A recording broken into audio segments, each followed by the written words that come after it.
A journey by car is as quick or perhaps quicker than that by train in this particular case.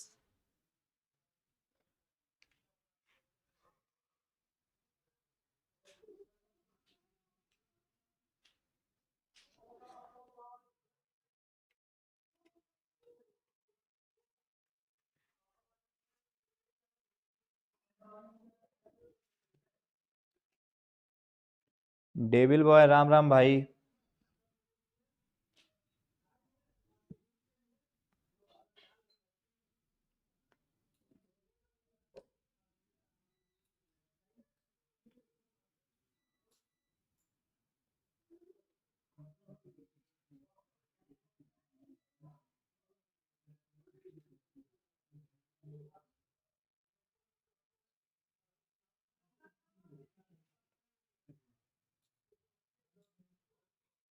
कोई B बता रहा भैया, गलती क्या है ये बताओ, गलती क्या है ये बताओ, मेरा बार बार से वही क्वेश्चन है, गलती क्या है ये बताओ। मैं कभी ये नहीं कहूंगा आप लोगों से, एसएससी एस्पिरेंट जय हिंद भाई, मैं कभी आप लोगों से ये कहता नहीं दिखूंगा कि बच्चा ये कर दो वो कर दो, मेरे लिए वो ले आओ, मेरा पेड बैच है ये ज्वाइन कर लो, ये कर लो वो कर लो, ये सब मैं कहूंगा नहीं। मतलब मेरा बस एक है कि आंसर अगर देने आए हो तो फिर आंसर दो, है ना। चलो बच्चों, खैर आंसर कर ही लेते हैं हम लोग फिर। सबसे पहले ये समझना, क्वेश्चन में समझना क्या क्या है। अगर ये अच्छे से समझना, अगर समझने वाले हो, नहीं समझने वाले हो तो भाग जाओ। जर्नी क्यों लिखा गया, जर्नी के पहले आ क्यों आया, क्वेश्चन नंबर 1। और कार अगर सिंगुलर काउंटेबल नाउन है तो यहाँ पे ए एंड द कुछ क्यों नहीं आया, डाउट नंबर 2। सही सब लिखा है वो, यहां पर एज लगाएंगे तो क्यों लगाएंगे, डाउट नंबर 3। यहां पे क्विकर देन किया, कॉम्परेटिव था, ठीक है। परहैप्स यहां क्विकर के पहले क्यों आ गया, परहैप्स की पार्ट ऑफ स्पीच क्या होगी, doubt number 4। Train singular countable था, फिर वही डाउट, उसके पहले एन क्यों नहीं आया, डाउट नंबर 5। यहां से फिर बनता है ना। दैट यहां पर क्यों आया, डाउट नंबर 6।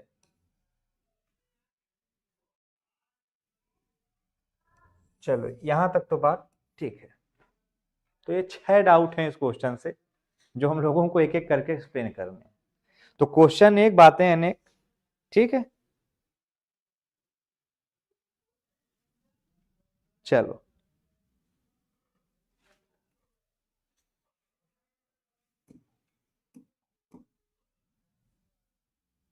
देखो, किस जर्नी की बात हो रही हमें नहीं मालूम। हाँ, हम दो जर्नी को कंपेयर जरूर कर रहे हैं कि एक जर्नी ऐसी जो ट्रेन से होती है और एक जर्नी ऐसी जो कार से होती है। हम दो जर्नी को कंपेयर जरूर कर रहे हैं, बट वो जर्नी कौन सी है ये हमें नहीं मालूम, वो इंडेफिनिट है। इंडेफिनिट कहने का मतलब, अगर मैं कहूं वो क्या स्पीकर को मालूम है, स्पीकर को तो पता ही होगा किस जर्नी के बारे में बात कर रहा है, लेकिन क्या लिसनर को मालूम है, तो लिसनर को मालूम नहीं है। तो एक ऐसी चीज जो स्पीकर को पता हो लेकिन लिसनर को पता ना हो, उसको कहते हैं इंडेफिनिट। तो स्पीकर को तो पता है जर्नी के बारे में, बट लिसनर को पता नहीं है। अच्छा, ये इसलिए इंडेफिनिट हो गया, यहाँ पर क्या लगा दोगे, आ लगा दोगे। तो ये बात समझ में आ गई, आ जर्नी हो गया। अब ये समझते हैं कि बाई के साथ ऐसा क्या सिस्टम है कि बाई अगर ये लिख दिया गया होता, आई गो देयर, चलो एक सेंटेंस देखो, I will track him by a radio. चलो जल्दी बताओ, सेंटेंस सही गलत है, सेंटेंस सही है या गलत है।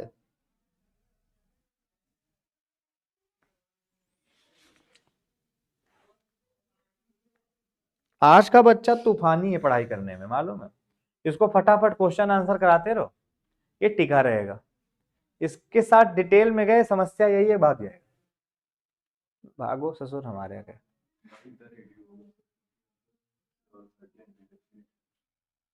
क्या होगा बेटा, मतलब कि लिसनर कहना है कि वो किसी पर्टिकुलर थिंग को ट्रैक करेगा बाइक का रेडियो, क्योंकि लिसनर को बता दें कि ओके बाय दा कर दें।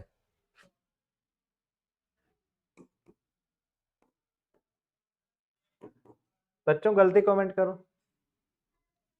दा कर दिया मैंने।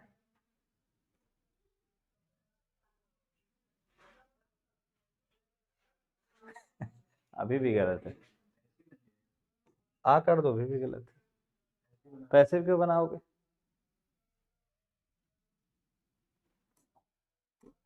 हाँ जाओ सीख ही लो फिर।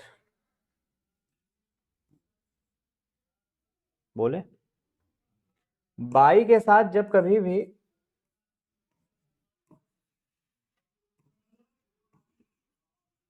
मीन्स ऑफ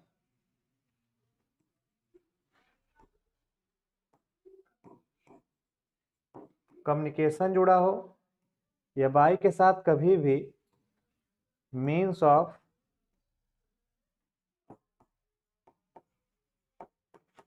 ट्रांसपोर्टेशन जुड़ा हो, बाई के साथ कभी भी मीन्स ऑफ कम्युनिकेशन जुड़ा हो या मीन्स ऑफ ट्रांसपोर्टेशन जुड़ा हो तो उसके साथ आर्टिकल्स का यूज नहीं किया जाता। ए एन द का यूज नहीं किया जाता, क्योंकि वो मीन्स ऑफ कम्युनिकेशन या मीन्स ऑफ ट्रांसपोर्टेशन के थ्रू किसी पर्टिकुलर के बारे में बात नहीं कर रहे होते हैं, उसके मीन्स के बारे में बात कर रहे होते हैं। अगर हम बाई कार कहेंगे तो हम बाई कार कह के किसी पर्टिकुलर कार को इंडिकेट नहीं कर रहे हैं कि किसी कार से चले गए या किसी निश्चित कार से चले गए, किसी अनिश्चित कार से चले गए, ये उसका सेंस नहीं होता है। अजर्नी बाई कार का मतलब अजर्नी इन जनरल बाई कार, वो इन जनरल का सेंस देता है। बाई कार मतलब एनी कार, वो फिर किसी भी कार के बारे में बात हो सकती है, कोई भी कार हो सकती है, उसके मैनर के बारे में बात हो रही है कि उसका जर्नी का मीन्स क्या था, जर्नी का जरिया क्या था। तो अगर कभी भी बाई के बाद मीन्स ऑफ ट्रांसपोर्टेशन लिखा जाए या मीन्स ऑफ कम्युनिकेशन, जैसे अभी मैंने लिखा था ना रेडियो मोबाइल वगैरह वगैरह, तो वहां ए एन दा मत लगाया करो, लगा दोगे सेंटेंस गलत हो जाएगा। इसलिए यहाँ पे नहीं लगा है और इसीलिए यहाँ पर नहीं लगा है। पहले बताओ क्लियर हो गया? क्लियर हो गया है तो आगे बढ़े।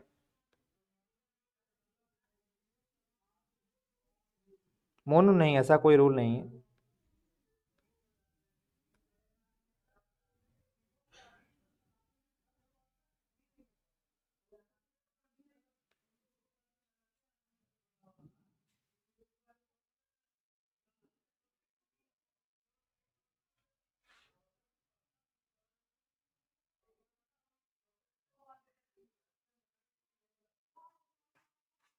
चलो जबरदस्त क्लियर हो गया मोनू, अच्छी बात। जब ये क्लियर हो गया हो तो इधर आ जाओ। अरे डिलीट हो जा भाई, कहीं मच्छर बैठा है क्या डिस्प्ले पर? ये बैठा देखो, जबरदस्त दिमाग। आप समझना मेरी इस बात को, जैसे मैंने सेंटेंस लिखा he is as fast as his father, वो भी उतना तेज है जितने तेज उसके पिताजी हैं, मतलब दौड़ने भागने में, दिमाग से नहीं। दूसरा मैंने लिखा ही इज फास्टर, फास्टर छोड़ दो, he is taller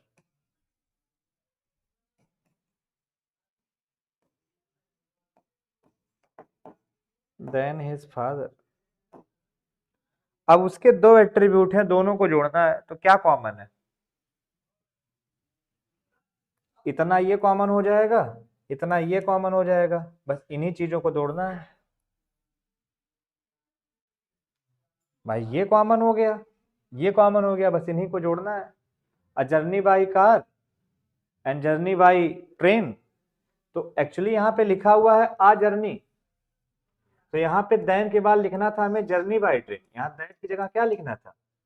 the journey by train, यानी यहाँ हमें दैट की जगह क्या लिखना था? अ जर्नी बाई ट्रेन, हमें लिखना था अ जर्नी बाई ट्रेन। लेकिन चूंकि बार बार रेडंडेंसी नहीं होनी चाहिए, बार बार शब्दों को दोहराना नहीं चाहिए, तो आ जर्नी सिंगुलर की जगह हमने क्या यूज कर लिया? दैट यूज कर लिया। तो ये जो दैट आया हुआ है बेसिकली किसके लिए आया हुआ है? इस जर्नी के लिए आया हुआ, आ जर्नी के लिए दैट आया है। तो a journey by car then journey by train, a journey को हटा करके क्या लगा दिया? दैट लगा दिया। इतनी बात समझ में आ गई होगी। अच्छा अब ये समझते हैं कि अगर यहाँ क्विकर के बाद देन आ गया, मतलब कॉम्परेटिव के बाद देन आ गया, तो पॉजिटिव में भी तो एज के बाद फिर एज दूसरा वाला कहाँ गया, दूसरा वाला यहाँ आ गया। तो जिसको जिसकी कमी है उसको वो दे दीजिए। एज फास्ट के बाद भी तो एज आएगा, सो फास्ट के बाद भी तो एज आएगा, तो बस वहां पर तुरंत आप एज लगा दीजिए, एज क्विकर हो जाए। ठीक है, इतनी बात ये समझ में आ गई। दूसरी चीज परहैप्स क्या है, तो परहैप्स की जो पोजीशन होती है वो फ्रंट पोजीशन होती है, किसी भी सेंटेंस के फ्रंट में उसको यूज किया जाता है। क्योंकि यहाँ पर तुम्हारी पॉजिटिव डिग्री खत्म हो रही थी और कनेक्टर से सेंटेंस जुड़ रहा था, तो फ्रंट पोजीशन यही बन गई, इसलिए यहाँ पे परहैप्स को यूज कर लिया गया। परहैप्स का मतलब होता है मे बी, परहैप्स का मतलब होता है मे बी। ठीक है अर्जुन भाई, जय हिंद।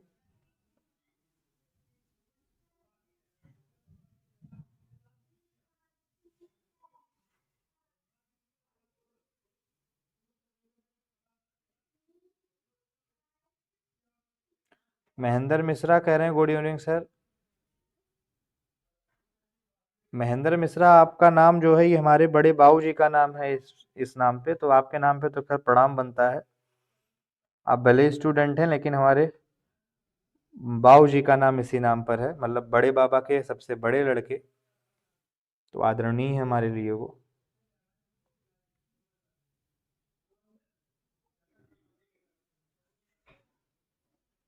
ओके, ये क्वेश्चन हो चुका है, बीएसआरबी पीओ एग्जाम का एक क्वेश्चन था। चलो एक क्वेश्चन और देख लो फिर।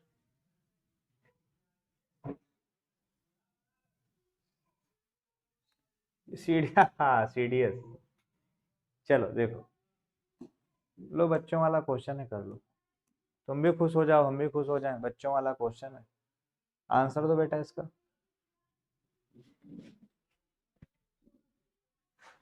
The French embassy employs him regularly as he knows to speak French। विवेक कह रहे हैं भैया कुछ एनडीए के पीवाईक्यू करा दीजिएगा। विवेक बिल्कुल करा देंगे, डोंट वरी, बिल्कुल करा दूंगा, डोंट वरी।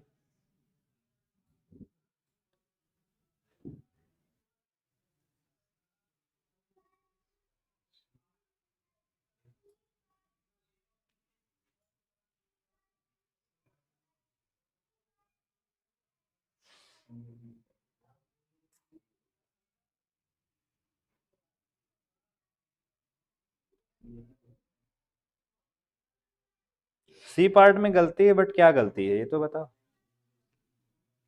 देखो एक बात बताता हूँ, द फ्रेंच एम्बेसी, अब देखो ये फ्रेंच है, द इंडियन है, वो तो द आता ही नेशनलिटी के पहले। द फ्रेंच एम्बेसी एम्प्लॉयज है, अब एम्प्लॉय को यहाँ पर एज अ वर्ब यूज किया गया, एम्प्लॉय किया किसको, हिम को, regularly, how, as he knows to speak French. अब एक चीज समझना, जैसे मैंने कहा ही नोज मी, वह मुझको जानता है। अब अगर वह मुझको जानता है तो क्या जानेगा मेरे बारे में, मेरा रंग कैसा है, मेरा रूप कैसा है, मेरी तमीज कैसी है, अकल कैसी है, ग्रामर पढ़ाने का तरीका कैसा है, यही सब तो जानेगा, और क्या जानेगा। तो ये सारी बातें वो जानता है, मतलब he knows about me, he knows of me, मेरे बारे में यही सारी बातें जानेगा। और तो कोई एट्रीब्यूट होगा नहीं, मी के अंदर जो भी एट्रीब्यूट होंगे वही तो जानेगा। मी का रंग कैसा है, रूप कैसा है, पहनावा कैसा है, पढ़ने में कैसा है, रहता कहाँ है, यही सब जानेगा, और क्या जानेगा। लेकिन मी का तो एट्रीब्यूट पता चल गया इन सब चीजों से, डायरेक्ट आपने जोड़ दिया नो से, लेकिन किसी वर्ब का क्या एट्रीब्यूट होगा, वर्ब को कैसे जान जाएगा। तो वर्ब के अंदर भी कुछ एट्रीब्यूट होते हैं, वर्ब के अंदर एट्रीब्यूट होता है मैनर का, तो यहाँ पे यूज करना पड़ता है हाउ। तो he knows how to speak French, not to speak French.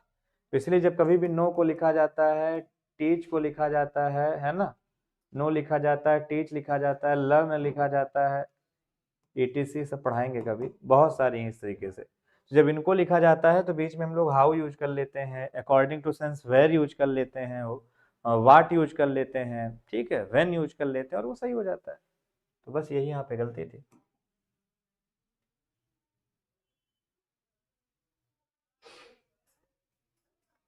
Thank you Monu for supporting. Next देखते हैं,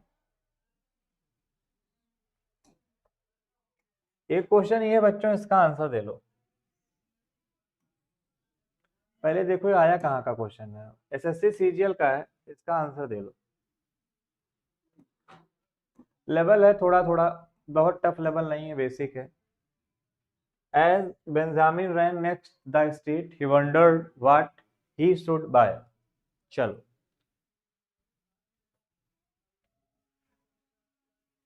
सोचो समझो और आंसर दो भाई, सोचो समझो और आंसर दो। हाँ, क्लासेस बीच में नहीं रेगुलर थी, लेकिन अब क्लास डेली शाम को 7 बजे हुआ करेगी, ठीक है।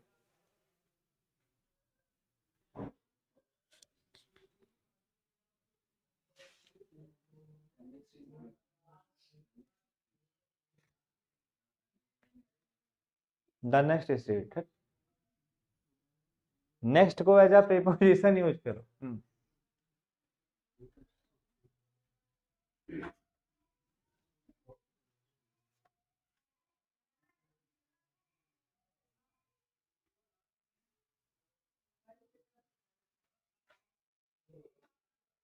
भैया वोकेबलरी शोकों की क्लास भी कराएंगे क्या भैया? हम भैया एनडीए मैथ्स के लिए बेस्ट ऑनलाइन सजेस्ट कर दीजिए। विवेक अल्लाह अमोघ 6306377707, ये मेरा नंबर है, मुझे कॉल करो, मैं सब गाइड कर दूंगा। कॉल में मुझे कॉल कर लेना, ठीक है, इस पे मैं तुम्हें गाइड कर दूंगा।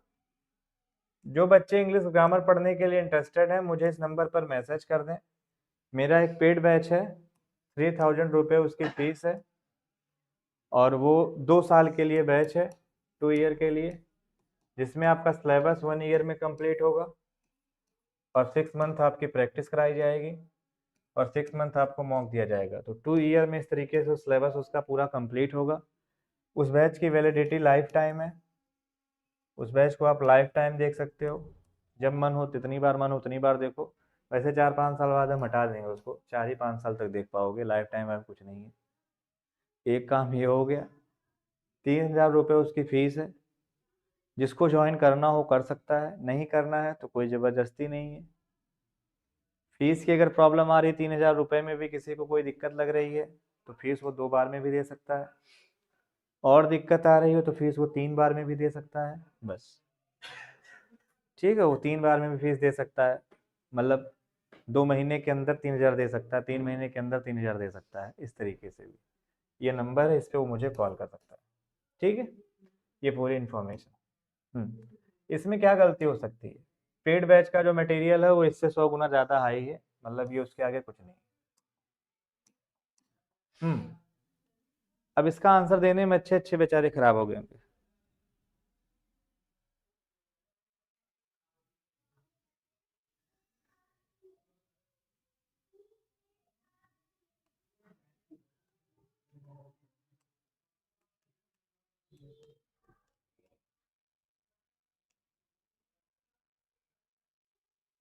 कह रहे हैं रोमन इंग्स, कह रहे हैं वाट नहीं होगा। चलो, यहाँ नेक्स्ट नहीं होगा, यहाँ पे अलोंग होगा। अलोंग का मतलब होता है one side to another, one side to another, मतलब एक तरफ से दूसरी तरफ तक, that is called along. There is a bridge along the river, मतलब इस पार से लेके उस पार तक। रैन, वो दौड़ा। नेक्स्ट द स्ट्रीट का मतलब क्या, नेक्स्ट का मतलब होता है किसी के आगे। He is sitting, who is next, आगे कौन है, I am sitting next to him, मैं उसके बाद बैठा हूँ। सिटी के बाद दौड़ेगा फिर वंडर हो जाएगा क्या, नहीं, वो सिटी में दौड़ा, इस तरफ से लेके उस तरफ तक, run along, but he wondered, wondered हो गया, वाट ही शुड बाय। अब ये वाट क्यों आया और दैट क्यों आया, वाट और दैट पे दिन डिटेल क्लास ले लेंगे कॉन्सेप्ट की। जब कभी भी स्टेटमेंट इनकम्प्लीट होता है तो यहाँ पे वाट लगाते हैं। अब बाय को भी एक ऑब्जेक्ट चाहिए, ऑब्जेक्ट चाहिए तो यहाँ पे वाट लगा दो, वाट ऑब्जेक्ट बनने का काम करता है। पढ़ाएंगे ये सब, परेशान मत हो। नेक्स्ट देखो, ये भी एसएससी सीपीओ एग्जाम 2017, ठीक है, बताओ।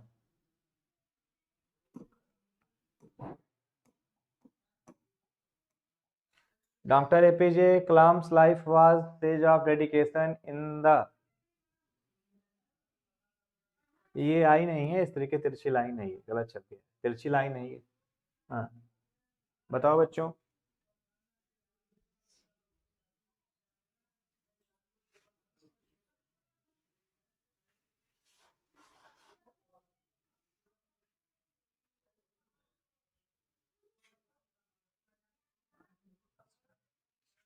हाँ अर्जुन जी बिल्कुल सही कह रहे हैं।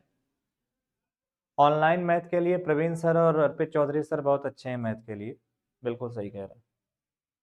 एनडीए मैथ के लिए प्रवीण सर और अर्पित चौधरी सर दोनों अच्छे हैं। ऑनलाइन मैथ के लिए जो आप बता रहे हैं प्रवीण सर अर्पित चौधरी सर दोनों लोग अच्छे हैं, आप उनसे पढ़ सकते हैं।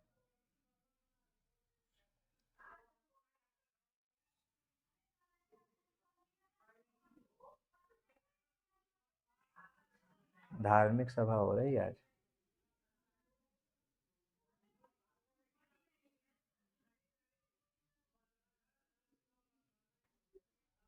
Soon I will be there. I am taking interest in that.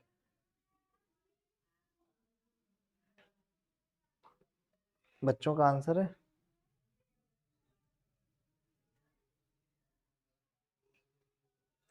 Monu Mishra. देखो पढ़ने के ऊपर है, बिल्कुल पीडब्ल्यू पे भी पढ़ाते होंगे, बिल्कुल पढ़ाते होंगे भाई।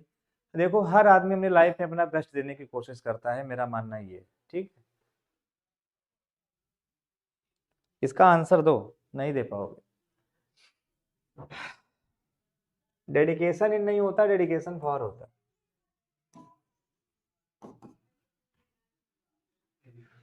Doctor APJ Kalam life was a sage of dedication. किसके लिए? Why dedication? For the cause of education reform in India. तो छोटे छोटे क्वेश्चन है, इतना इसमें परेशान नहीं हुआ करते, बच्चों वाले क्वेश्चन है सब। सब क्वेश्चन हमारे लाडले पे आ रहे हैं, आराम से इनका आंसर करेंगे। तो बच्चों आज के लिए इतना ही। Thank you so much. जय Hind, take care, bye bye. जैसा भी हो डाउट जो भी हो पूछ लिया करो, ठीक है।